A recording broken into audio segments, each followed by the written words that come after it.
Attendre est l'une des expériences les plus difficiles de la vie. Dans une société qui nous apprend à chercher des résultats immédiats, l'attente semble être une punition, une perte de temps, un vide inutile. Lorsque Dieu nous appelle à attendre, notre âme agitée crie pour des réponses rapides, des solutions urgentes, des portes ouvertes selon notre calendrier.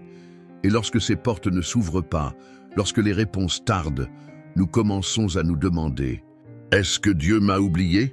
Peut-être es-tu justement à cet endroit, dans une période d'attente qui paraît interminable. Tu regardes autour de toi et tu vois les autres avancer, pendant que toi, tu sembles rester sur place. Tu pries, tu rêves, tu fais des efforts. Et malgré tout, le temps passe sans changement visible. Mais il y a une vérité que tu dois garder dans ton cœur. L'attente n'est pas une punition. L'attente fait partie de la préparation. Dieu ne te punit pas, il te fortifie, il fait grandir ta foi, il bâtit en toi la structure nécessaire pour soutenir les bénédictions qui sont encore à venir. Ce qui te semble aujourd'hui un retard, sans sens est en réalité une attention parfaite, car Dieu n'est jamais pressé et il n'est jamais en retard. Au moment juste, à l'heure exacte, ce qu'il a promis s'accomplira, et tu seras prêt, fort et mûr pour vivre ce qui te semble encore lointain. Le plus grand combat pendant le temps d'attente n'est pas contre le temps lui-même. C'est contre l'anxiété qui tente de voler notre paix. C'est contre la comparaison qui nous fait regarder les progrès des autres et douter de ce que Dieu fait en nous. C'est contre l'impatience qui murmure qu'il vaut mieux agir par soi-même que d'attendre le moment parfait de Dieu. Attendre fait mal, car cela confronte notre orgueil. Attendre révèle à quel point nous voulons encore garder le contrôle. Et quand les jours deviennent des mois et les mois des années, la tentation d'abandonner semble de plus en plus raisonnable. Cette voix vient alors chuchoter.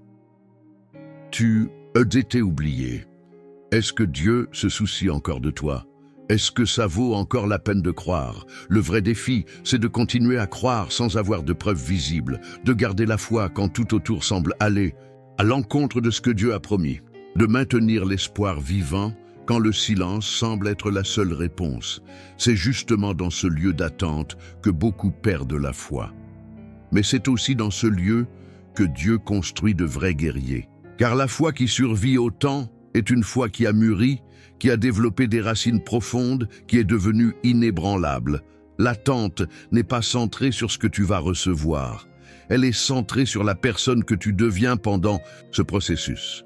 Et Dieu s'intéresse beaucoup plus à ton caractère qu'à ta récompense. Ésaïe 40, 31 nous apporte une promesse puissante.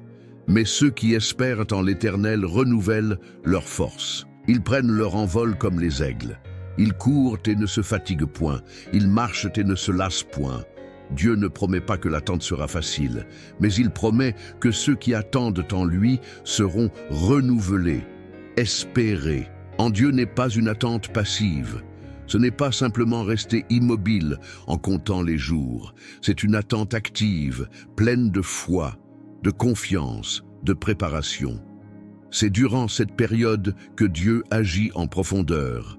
Là où nos fragilités se cachent encore. C'est dans le silence de l'attente qu'il nous apprend à dépendre de lui plutôt que de nos propres forces. Les aigles sont mentionnés dans ce verset pour une raison. Quand la tempête arrive, la majorité des oiseaux cherchent un abri. Mais l'aigle utilise la force du vent contraire pour s'élever plus haut. Il ne fuit pas la difficulté. Il s'en sert pour monter encore plus. C'est ainsi pour ceux qui espèrent en Dieu. L'adversité ne les détruit pas, elle les fortifie. Le délai ne les affaiblit pas, il les rend plus mûrs. Le silence n'est pas absence, c'est un terrain de préparation.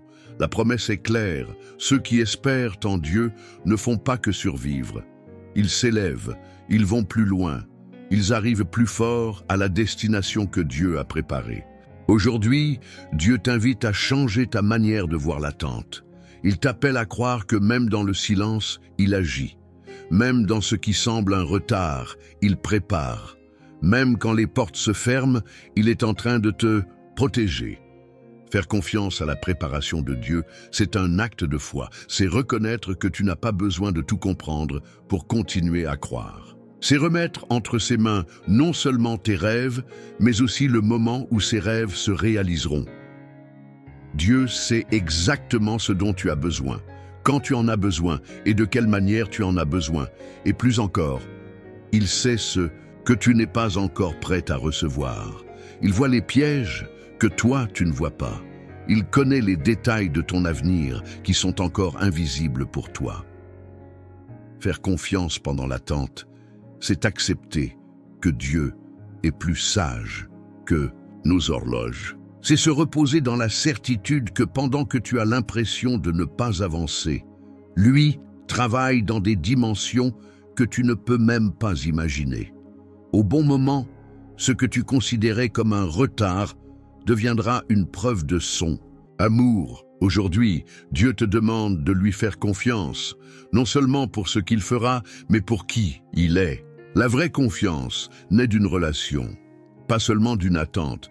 Vivre la confiance pendant l'attente au quotidien est un exercice qui transforme le cœur. Ce n'est pas quelque chose qui arrive automatiquement, c'est quelque chose qui se construit à travers de petits choix chaque jour.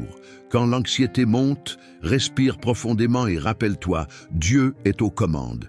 Tu n'as pas besoin de te précipiter pour prouver ta valeur. Tu n'as pas besoin de forcer les choses. Au lieu de cela, choisis de porter ton regard sur ce que Dieu est en train de faire en toi, ici et maintenant. Avoir la foi pendant l'attente, c'est continuer à servir, même quand on ne reçoit aucune reconnaissance.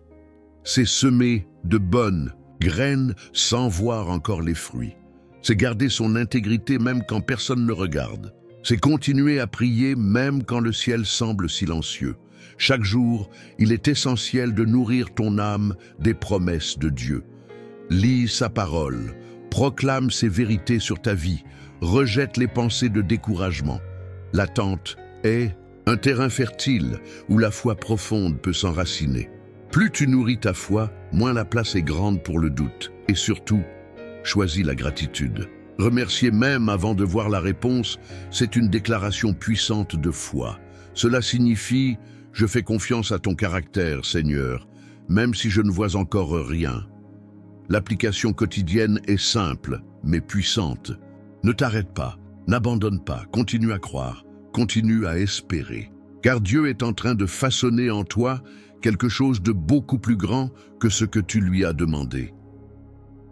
Quand le temps d'attente se prolonge, les promesses de Dieu deviennent le carburant qui maintient la foi vivante. Elles ne sont pas de simples paroles réconfortantes. Ce sont des engagements divins envers ceux qui choisissent de lui faire confiance, même sans voir de résultats immédiats. L'une de ces promesses se trouve dans Lamentations 3, 25. L'Éternel a de la bonté pour qui espère en lui, pour l'âme qui le cherche. Dieu est bon envers ceux qui choisissent de l'attendre, pas envers ceux qui précipitent les choses, ni envers ceux qui abandonnent, mais envers ceux qui persévèrent, même dans les larmes.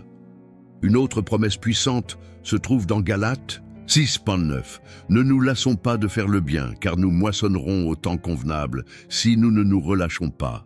Il y a un temps pour chaque semence, une récolte préparée pour ceux qui persévèrent. Et dans Ésaïe 64.4, il est écrit « Jamais on n'a appris ni entendu dire, jamais l'œil n'a vu qu'un autre Dieu que toi fasse de telles choses. » Pour ceux qui se confient en lui, tandis que tu attends, Dieu travaille en ta faveur. Même si tu ne le vois pas encore, il est déjà à l'œuvre.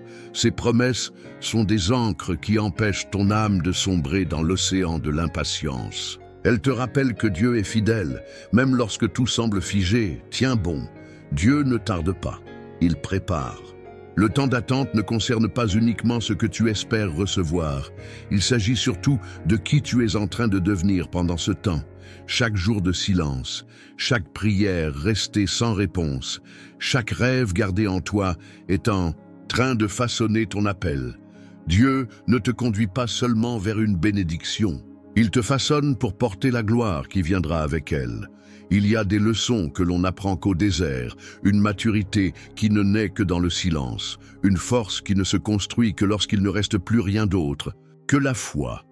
Ton appel est plus grand que ton impatience, plus grand que ton anxiété, plus grand que ta peur de manquer le bon moment.